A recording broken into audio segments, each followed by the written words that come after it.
Welcome to Joe's Dashboards tutorial, Part 5, Drivers. Hello, my name is Joe. In this video, I will show you what a driver can do with Joe's Dashboards. As a driver, you will have access to the driver dashboard. You will be able to do 3 important operations on each vehicle.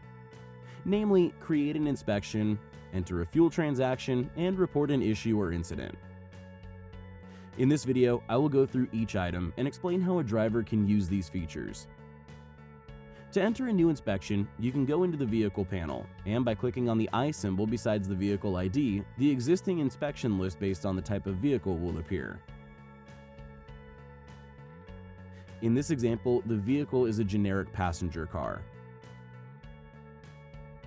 You select a location and add the current odometer value. Based on the inspection requirement, you can mark Done, Pass, or Fail for each item. In addition, you can add notes and pictures for each item. In this example, the selected inspection consists of several sections, such as cab and sheet metal, brakes,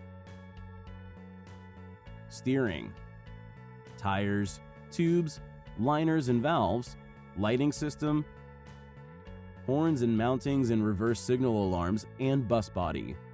All of these consist of subsections. You must check the box for certifying that the inspection is completed properly by you.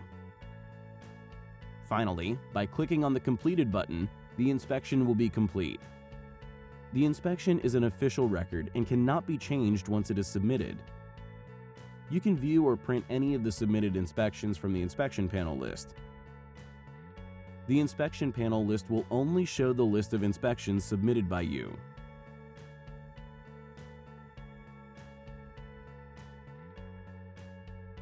To enter a fuel transaction, click on the small gas pump symbol besides the vehicle ID.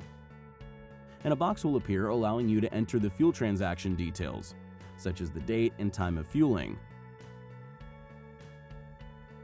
gas price per unit in liter or gallons, quantity in liter or gallons, odometer value, and comment.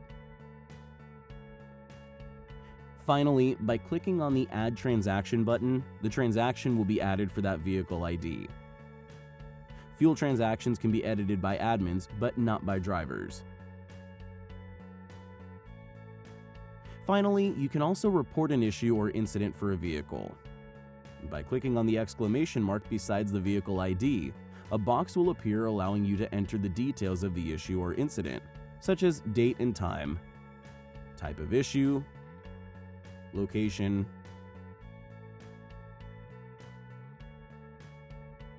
description, and the issue category.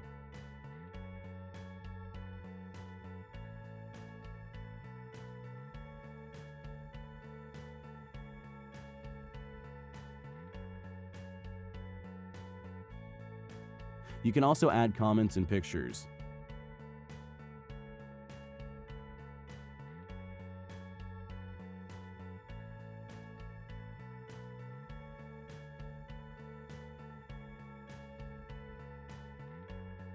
Finally, by clicking on the Report Issue/Incident button, the report will be added for that vehicle ID. In the next video, I will show you how to create work orders.